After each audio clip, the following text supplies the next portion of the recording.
Hey everyone, Kevin from Geektopia Island here. Today we're going to be starting a new series talking about the anime and the manga One Piece. In this series, I'll be going over my thoughts, my theories, and my review of the anime and the manga. Today we're going to be going over the latest chapter of One Piece, so if you're not caught up to the latest chapter, which is 908, I suggest you go get caught up real quick and then come back, because this is your one spoiler warning, because I'll be talking about the major points of the chapter and what and how I think they relate to what's going to happen in the future. So go get caught up and then come back. If you're not, let's dig into it. So chapter 908 of One Piece brings with it the revelation that Kuma and Bonney know each other. Somehow they're either father-daughter or mother-son, we don't know. We'll find out more as time goes. And it also brought the revelation of Im-sama. And he's somewhere high up in the government that even the Gora say bow to. But today, I want to focus more on the Bonney and Kuma situation and what that is going to bring to the world of One Piece. I think there's a lot more to it personally than people are realizing. I'm not going to worry so much about the past, but so much what I think it holds for Bonney's future. Because I personally think she's going to join the Mugiwara crew. And this is my video talking about how I think she's gonna, or why I think she's gonna. So first off, I think if Bonney joins the crew, the dynamics would just be epic, because I mean, she's very different in what she does. She's a former captain, so I mean that gives you extra value there. She doesn't have a crew anymore because she was a former, when she got captured by Blackbeard, she lost all of her crew at that time because Akainu scooped them all up because they just left. But Blackbeard ditched and was like, I'm out, and Akainu came in and swooped them up. So she doesn't have a crew left, so it's just her now. And I think it would be interesting to have a captain actually join the crew, just because it would be, because I think Bonnie's ambition isn't exactly pirate queen. I think she went to be a pirate just to go save Kuma.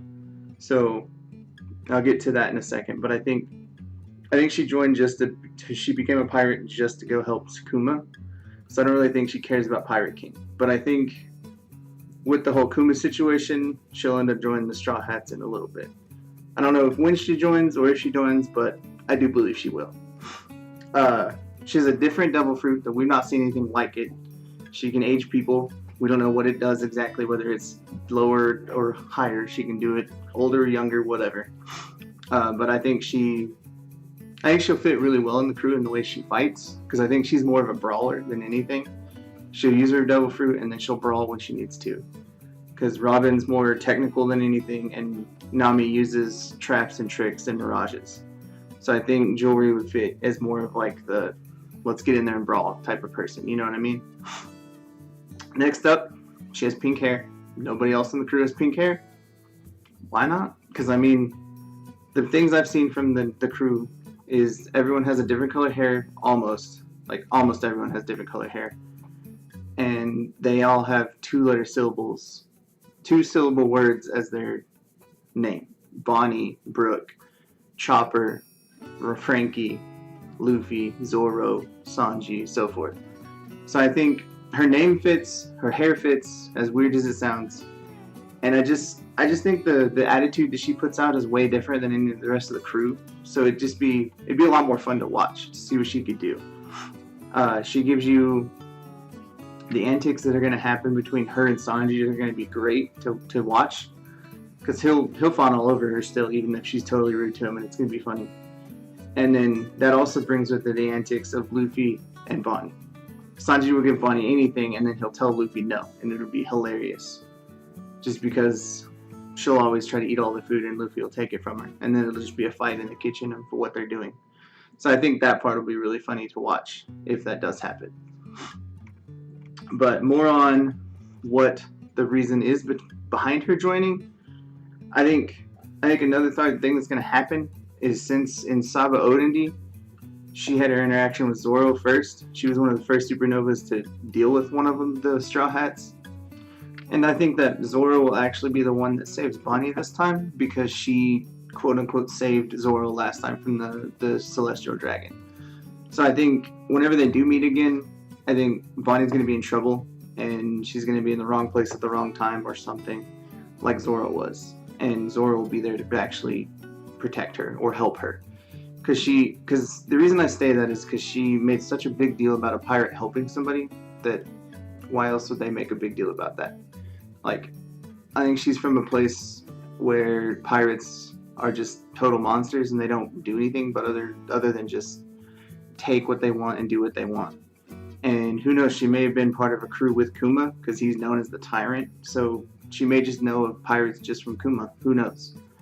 But I think since she made such a big deal about it, there's more to it than what it's shown yet. But I think she's going to be part of the crew because of that, and I think that's going to be a big factor in it, is that the Mugiwara crew is going to help her deal with Kuma in a very, very fun, like a different way.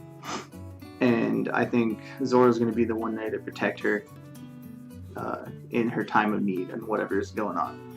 He's going to be the one to stop whatever happens. So now I want to focus more on the Bonney, Kuma, and the Mugiwara crew's relationship and how I think their interaction again.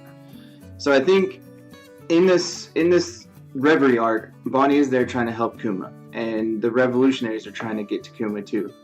I think the person that's going to end up with Kuma at the end of Reverie is Bonney. I think somehow, some way, she's going to get Kuma, and they're going to get out of Reverie.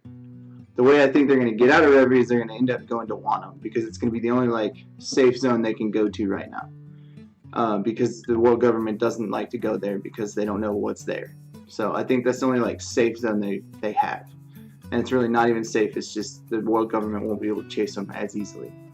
So with that being said, I think they'll meet up there, or they'll get there, and they'll meet the Mugiwara crew again. And that's when the whole interaction with Zoro and Bonney will happen again, yada yada. But I think there's more to the whole Kuma being a pacifista and the PX0 deal that he made, because there's a lot more to it that we don't know yet. And the reason I say that is because of what Frankie said in the return to Sabaody when they were going to Fishman Island.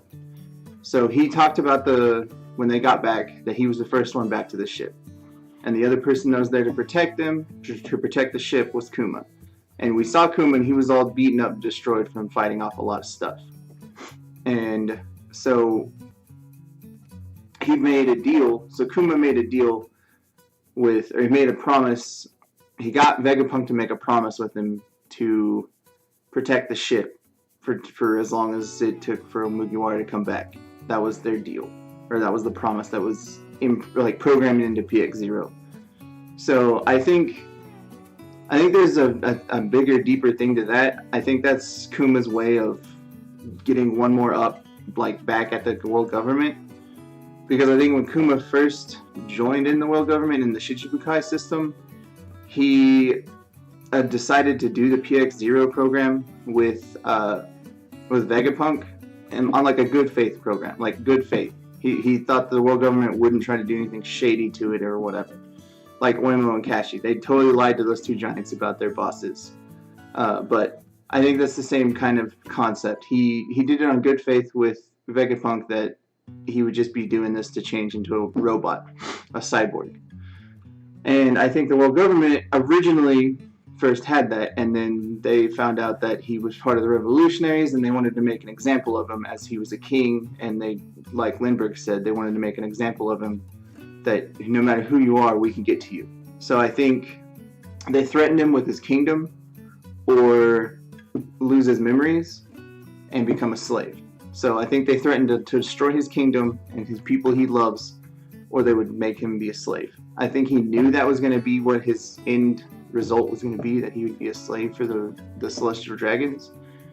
And so with that, I think he went to Vegapunk and made him get that promise from him as his one last hurrah to the world government to fight back. Because he's already interacted with the Mugiwaras 3 times before this, and he knows who they are and what they can do. He's already known that they've taken down Enies Lobby, and he already dealt with them at Thriller Bark and saw the measure of loyalty they had to their captain from Zoro and Sanji.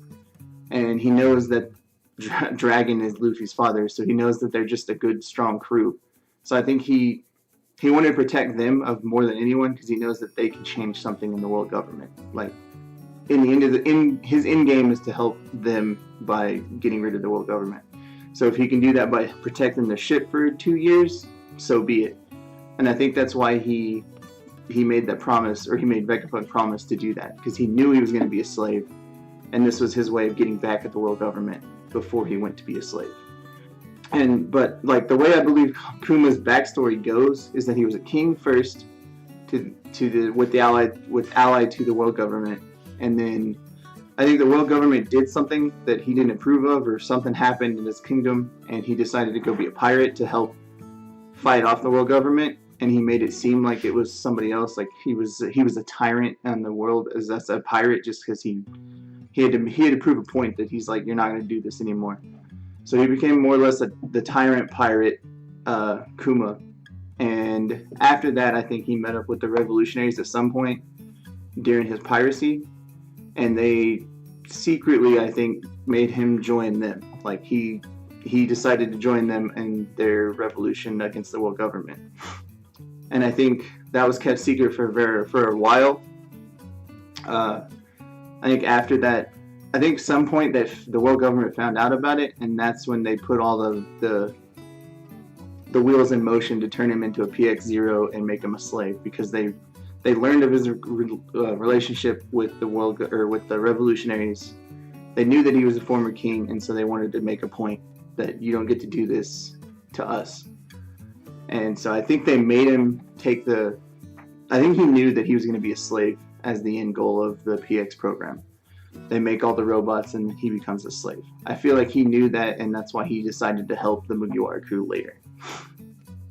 And with that, I think Bonney doesn't know that there's any relationship or any kind of interaction with Kuma and Luffy. So I think when they get to Wano, when Bonney and Kuma get to Wano, I think they're going to meet up with Luffy. Luffy's going to say something about Kuma being there, and I think Reverie information is going to get known very soon, very quickly, because it's the Reverie, and it's like the big event going on right now in the world of One Piece. So I think everyone's going to know about what happens at Reverie.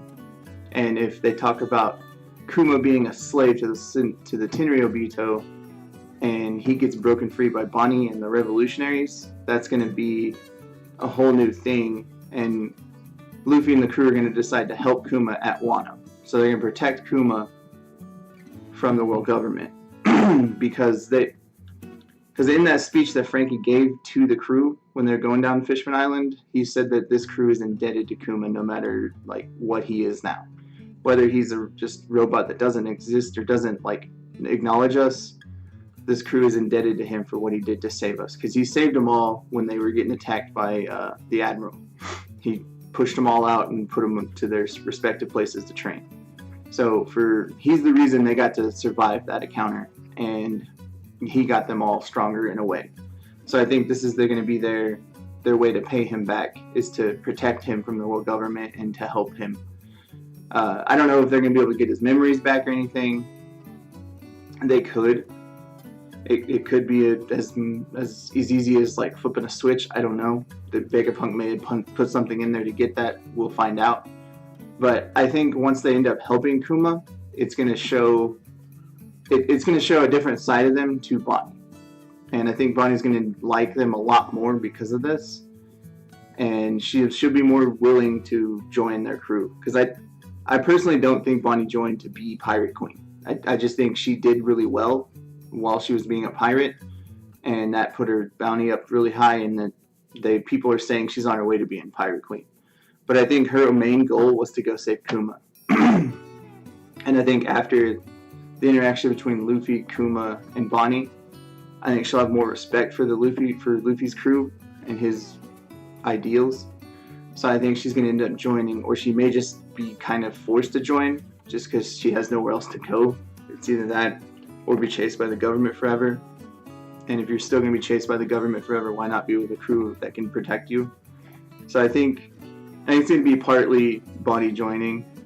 I don't know, I could see Kuma joining, but I really think if anything's going to happen with Kuma, I think he's going to end up getting taken back or given back to the revolutionaries, and they're going to end up fixing his memory loss.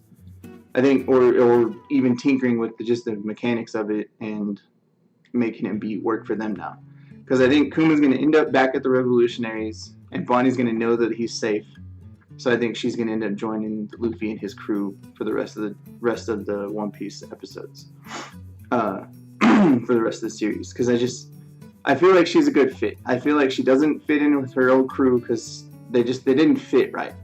She's too weird of a character to be with just that regular crew. You know what I mean? She fits in real well with the Straw Hats just because she's got a lot of stuff going for her.